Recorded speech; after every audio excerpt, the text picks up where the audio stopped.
Bien, en esta segunda parte vamos a analizar ya un poco más el enfoque matemático, fasorial, el teorema de Fortescue, ¿no? En el video anterior, lo que, lo que se mostró fue una aplicación práctica para que uno pueda deducir qué tipo de fallas se tiene en el devanado secundario del transformador, teniendo como input valores en el primario del transformador. Ya, vamos a analizar este mismo caso, pero ahora en el dominio de la secuencia. Para esto vamos a entrar al software de MATCAD, ¿ya? Entonces, podemos observar aquí, a ver, voy a poner aquí el lápiz, ¿ya? Entonces, eh, en aquella interrupción tuvimos estos valores de cortocircuito o corrientes de cortocircuito en el primario del transformador, ¿no? Que serían estos valores en 10 kV, ¿no? 1.7 kiloamperios, 0.82, 0.88, que más o menos este es como 1, esto es como 0.5 y este es como 0.5. Entonces, como sabemos, este tipo de fallas no se puede o no es práctico resolver en el dominio de las fases. Para ello vamos a transformar del dominio de las fases al dominio de la secuencia. ¿Cómo? Con esta matriz de transformación o de cambio de base. Entonces, aquí tenemos la corriente de fase, multiplicamos por esta matriz, que ya algunos la conocemos, y multiplicado por 1/3. Entonces, al resolver esto, vamos a obtener la corriente, vamos a borrar esto,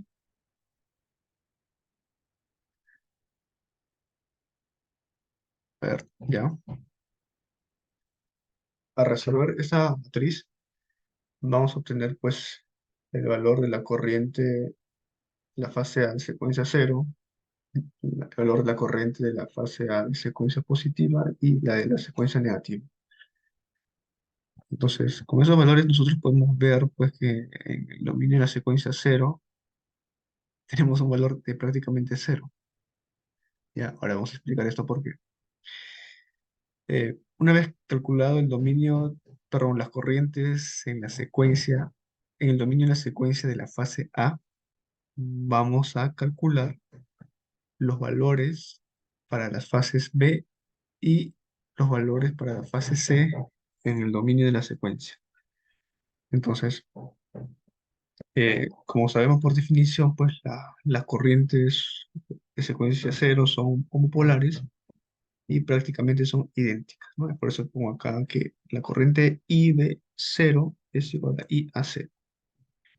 Y del mismo modo para la corriente cero, ya que son pues tres vectores que van en fase, ¿no? Son, como su nombre dice, homopolares, tienen el mismo polo, mismo ángulo, misma rotación. Entonces, eh, luego calculamos la corriente de la fase B, ¿no? De secuencia positiva. Entonces, eh, vamos a borrar bueno, un recordatorio así rápido, no está de más, el dominio de la secuencia. Cuando nosotros tenemos o realizamos el cálculo, ya generalmente trabajamos con la fase A, ¿no? Que es tema de comodidad, de comodidad. Ya trabajamos con la fase A. Entonces, nuestro primer vector, ¿cómo sería? Ah, nuestro primer vector en la secuencia positiva o la secuencia directa sería acá nuestra corriente en la fase A de secuencia positiva. Entonces, la particularidad de Fortescue es que, o del dominio de las fases, perdón, el dominio de la secuencia, que nosotros transformamos un sistema que se encuentra desbalanceado, ¿no? A un sistema completamente desbalanceado y equilibrado. Entonces, como esta es la secuencia positiva, entonces si por aquí tenemos la fase A, 120 grados para abajo, ¿no? tendríamos la fase B de secuencia positiva y por aquí tendríamos pues la corriente de fase C de secuencia positiva. Entonces, como ya sabemos que estos ángulos, pues sabemos que las corrientes están equilibradas, entonces estos ángulos son de 120 grados cada uno.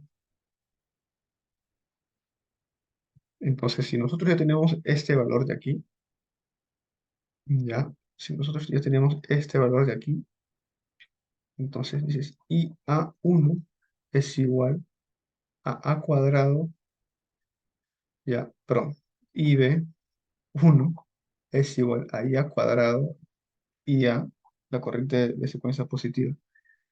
Entonces, cuando nosotros, pues, multiplicamos por esta constante A,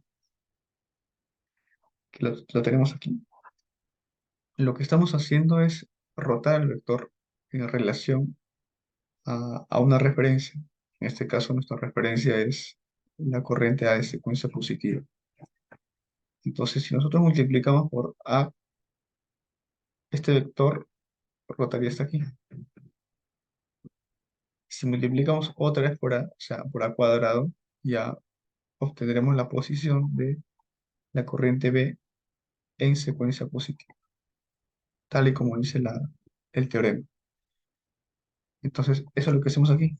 Multiplicamos IB, ¿ya? Porque él se encuentra en secuencia positiva, o sea, la secuencia positiva, este vector rota en este sentido de aquí. Entonces, primero aparece la fase A, luego la fase B y luego la fase C. Entonces, estamos en secuencia positiva. Entonces, IB1 es igual a A cuadrado por la corriente de secuencia positiva de la fase A y obtenemos un valor.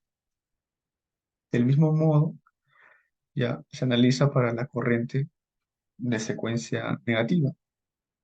Ya, entonces, si tenemos como referencia la corriente de la fase A, secuencia negativa o secuencia inversa, entonces 120 grados por aquí va a estar la corriente de la fase C en secuencia negativa y por aquí vas a tener la corriente de la fase B en secuencia negativa. Ya, entonces si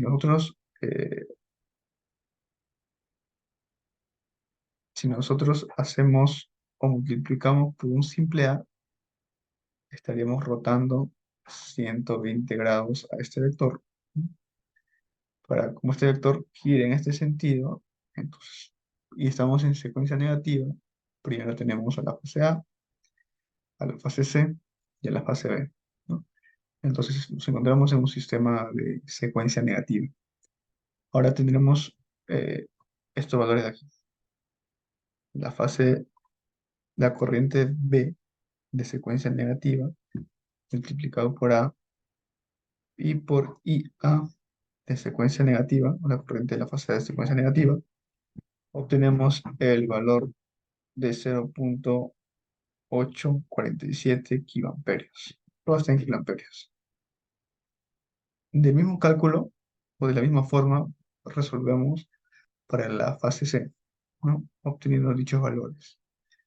¿Y cómo podemos hacer una comprobación rápida de que esto que se ha calculado es correcto? Bueno, sumando las tres fases. Si sumas las tres fases, perdón, si sumas las tres secuencias, cero, positiva y negativa, me debe dar el valor de la corriente en el dominio de la fase.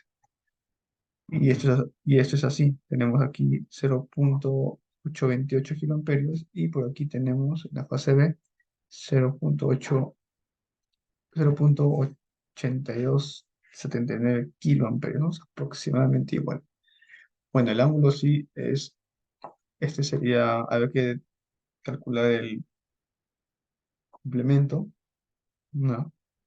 Sería si nosotros hacemos 360 menos 76,44, pues vamos a tener aproximadamente este valor de acá, 2,83,56.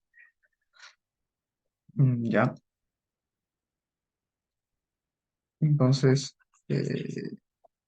bueno, ahí con estos cálculos ya hemos pasado pues las corrientes el dominio de las fases al dominio de la secuencia. A ver, continuamos.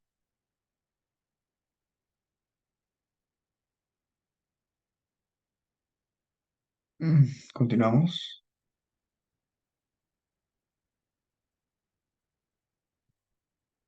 Entonces, eh, como sabrán, tenemos, o en este caso tenemos un trafo delta I, ¿ya? La particularidad de estos trafos es que cuando tengo una corriente a tierra, ya, esta corriente de tierra pues no va a pasar del secundario al primario. O sea, si hacemos eh, el equivalente en el dominio de en el dominio de la secuencia cero, en este caso, podríamos tener un circuito equivalente de esa forma, ¿no? Abierto aquí y aquí también tenemos aterrado, puesto a tierra y acá tenemos impedancia de secuencia cero. Entonces, alguna falla a tierra que tengamos en secundario del transformador, esta corriente de tierra no va a pasar al primario.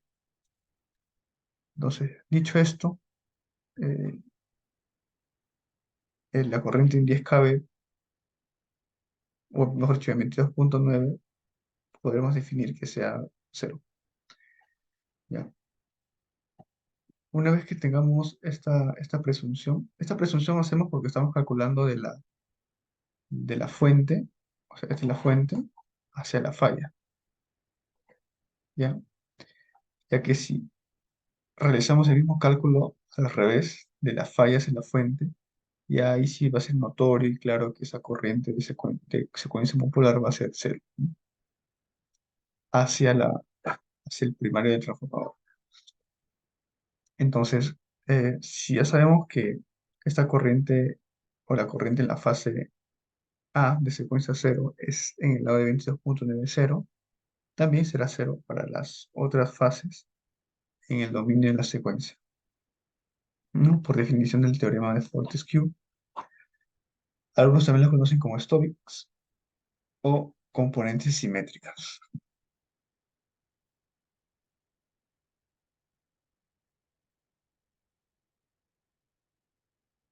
¿ya? Y aquí continuamos. Eh, no recuerdo cuál era el tipo de conexionado del transformador que estamos analizando, ya, pero yo estoy asumiendo acá que es un DIN5. O sea, como se dijo en un inicio, eh, el tipo de conexionado nos sirve pues para poder determinar en qué fase han sido los cortos, ¿no? O sea, si nosotros tenemos acá una corriente, digamos, de la fase A, de la fase B y de la fase C, y aquí tenemos como 1, aquí tenemos como 0.5, digamos que estamos trabajando en probabilidad, ¿no?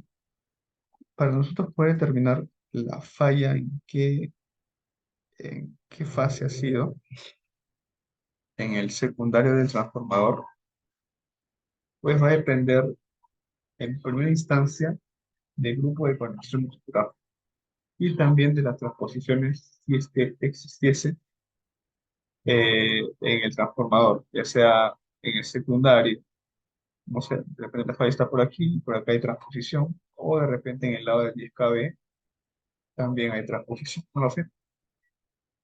Pero sabiendo el tipo de falla, si es bifásico, trifásico, monofásico, los valores de cortocircuito ya va a estar bastante eh, útil para poder eh, armar una estrategia y poder atender una interrupción.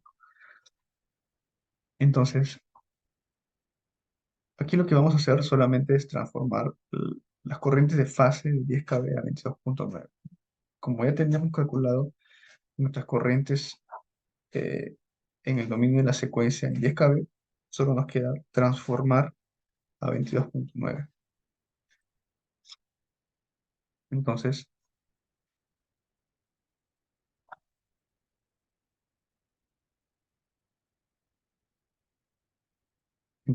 Entonces aquí tenemos la corriente en 10 kV, multiplicamos por la relación de transformación del trafo y bueno, le he asignado pues un grupo de conexión que es de N5, ¿no? Sería 30 grados, equivale a un minutero, no, perdón, a un minuto, y lo multiplico por 50, perdón, por 5, y obtengo pues 150 grados, que corresponde a un DN5. Ese es el ángulo de rotación que le corresponde. Ya, al hacer ese producto obtenemos 0,4 kiloamperios, 106,7 grados, ¿no? Del mismo modo, hacemos para la corriente de la fase A en 10 kV de secuencia negativa. Y para obtener las corrientes en el dominio de las fases, pues tenemos eh, que hacer la suma de los tres corrientes en los distintos, digamos, secuencias, ¿no? Positiva, negativa y cero. Entonces tenemos este valor de 0,657 en la fase A, ya que es prácticamente cero, prácticamente cero. Eh, Luego, perdón, acá no es cero, no es cero. Esto está en kiloamperios. Ya, esto está en kiloamperios, que no es cero. Son, son aproximadamente 650 amperios de corriente de falla en el secundario del transformador. Y los mismos cálculos los realizamos para el secundario en la fase B. ¿Ya? Hacemos los mismos cálculos, esta vez ya lo hice más rápido para la fase B y del mismo modo para la fase C. Entonces, podemos apreciar de que aquí en la fase C tenemos un valor de casi 0 amperios, o muy bajito, que son casi 18 amperios, ¿no? No es cero, 18 amperios, unos 18 amperios, perdón, no es cero, 18 amperios. Y en la fase A tenemos 657 amperios, en la fase B tenemos 641 amperios. Entonces, si se podrían recordar, ¿ya? Esta- Estos valores de corriente pues corresponden con la marcación que se ha tenido en el campo de este relé. Ya, vamos a borrar estas anotaciones, borrar todos los dibujos. Ya, podríamos hacer esto de práctica, ¿no? Podemos capturar esta pantalla de aquí, ¿ya? Ahora retornamos al MatCat y aquí pegamos. Ya. Entonces, como se puede apreciar, del cálculo hecho, teniendo como input los valores del primario del transformador, obtenemos 0,57 kiloamperios en la fase A, 0,641 en la fase C, y en la fase C tenemos 18 amperios. Claro está que estas fases no coinciden, ¿ya? No coinciden. Eh, ¿Por qué? Porque no tengo el dato pues, de qué tipo de conexión sea este tráfico. Y si existe algún tipo de transposición en la red de distribución. Entonces, con los valores de cortocircuito ya pues son suficientes para poder determinar en la zona de falla. Bueno, espero que les haya servido este pequeño video. Ya nos estamos viendo en una próxima oportunidad.